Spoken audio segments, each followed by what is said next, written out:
Hey guys, for this video, we're going to check out the Geo Glider Asia Challenge 2026. Let's go!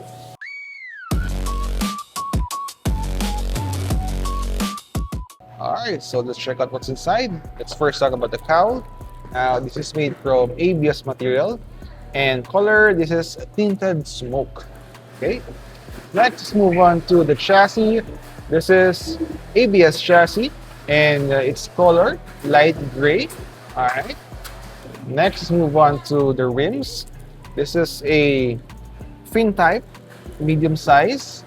To the side, it's all narrow, perfect for speed. Fin type, and it's black plated, by the way. Then let's move on to the tires.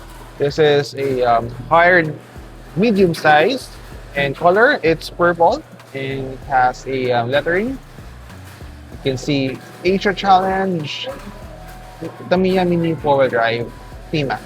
Okay, and then the internals, it's color black, also made from ABS material. Okay, so we have the motor catch, the cover, skid bar, some 13mm rollers, bearing, switch, and lock.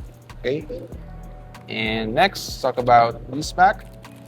Now, this pack includes a 351 gear ratio, also includes a stock motor, grease, propeller shaft, battery terminal, screws, nuts, and everything. And then, it also comes with the manual. And last but not the least, the decals to make your car look awesome. Now, that's it for our video. I hope you learned something from it. And these are all available at any brickyard stores. And as always, have fun, keep on racing. See ya!